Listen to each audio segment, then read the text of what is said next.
తెలుగు రాష్ట్రాల్లో సంచలనం సృష్టించిన డేటా చోరీ కేసులో ఆధార్ సంస్థ కీలక ప్రకటన చేసింది. ఐటీ గ్రిడ్ సంస్థ తమ సర్వర్ల నుంచి అక్రమంగా చట్టవిరుద్ధంగా డేటాను చోరీ చేయలేదని స్పష్టం చేసింది. అయితే తమకు సంబంధించిన కేంద్రీకృత సమాచార నిల్వ కేంద్రంతో పాటు సర్వర్లు అత్యంత భద్రంగా ఉన్నాయని తెలిపింది. ఇక బుధవారం దీనిపై UIDAI ఒక ప్రకటన విడుదల చేసింది.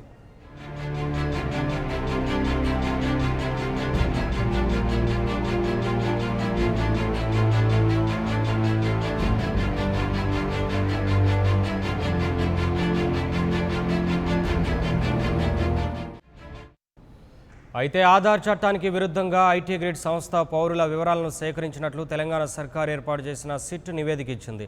సర్వీస్ ప్రొవైడర్లు వ్యక్తుల నుంచి నేరుగా వారి ఆధార్ ఇతర వివరాలను సేకరించడం సాధారణంగా జరిగేది. అయితే ఈ సమాచారాన్ని దేనికోసం సేకరించారో దానికోసం మాత్రమే వినియోగించాలి. అలా కాకుండా సమాచారాన్ని ఇతర వ్యక్తులకు అందించకూడదు.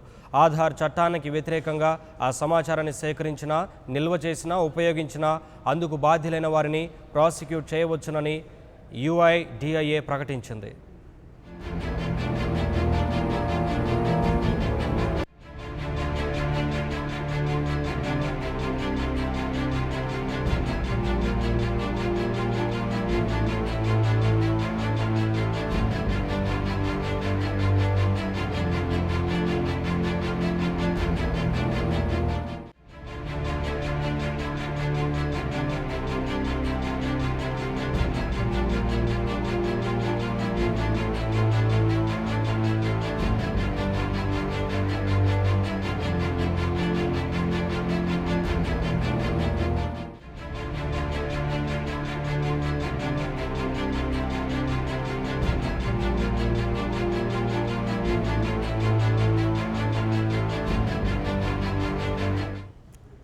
దీనిపై పూర్తి డీటెయిల్స్ మా కరెస్పాండెంట్ ఇన్నారెడ్డిని అడిగి తెలుసుకుందాం.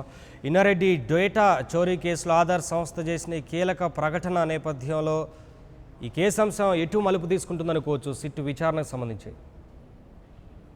డేటా చోరీ కేసు విషయంలో ఆధార్ సంస్థ ఒక కీలకమైన ప్రకటన చేసి కొన్ని కీలకమైన వ్యాఖ్యలు చేసింది. దాన్ని ఒకసారి పరిశీలిస్తే ఐటీ గ్రిడ్ సంస్థ తమ సర్వర్ల నుంచి ఎలాంటి డేటా కూడా చోరీ చేయలేదు అన్న విషయాన్ని మాత్రం చాలా స్పష్టంగా పేర్కొంది.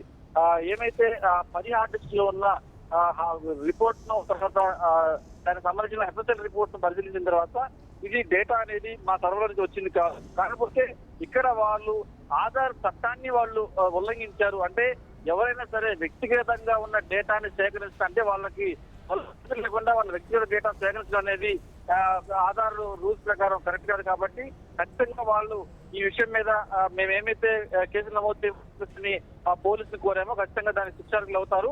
అయితే ఎవరైతే ఒక సాధారణ వ్యక్తి కావచ్చు, ఒక సామాన్య వ్యక్తి కావచ్చు, అతను సంబంధం లేకుండా అతనికి సంబంధించిన సమాచారాన్ని సేకరించడం అనేది ఆధార్ చట్టానికి వ్యతిరేకం కాబట్టి దాని మీద ఖచ్చితంగా ప్రాసిక్యూట్ చేయవచ్చు అని చెప్పింది. ఈ ప్రాసిక్యూషన్ సంబంధించి ఇప్పటికే పోలీసులు కేసు నమోదు చేసిన నేపథ్యంలో శిక్షాధికారులు కూడా ఒక సూత్రప్రాయమైన గైడ్లైన్స్ వచ్చాయి. ఈ ఆధార్ కార్డు సంబంధించి పర్సనల్ డేటా సేకరించడం అనేది చట్టబద్ధం కాదు కాబట్టి ఖచ్చితంగా ఈ ఐటీ గ్రిడ్ మీద పెట్టిన కేసులు పెట్టడం తర్వాత దానికి అథారిటీ కూడా రావడంతో ప్రస్తుతం ఈ దిశగా పోలీసులు దాని మీద కొన్ని గైడ్లైన్స్ తయారు చేసిన వాళ్ళ మీద యాక్షన్ తీసుకునేందుకు కూడా సిద్ధంగా ఉన్నట్టు మనకు సమాచారం అంతా ఉంది. Naveen, thank you Nareddy, thanks for the updates.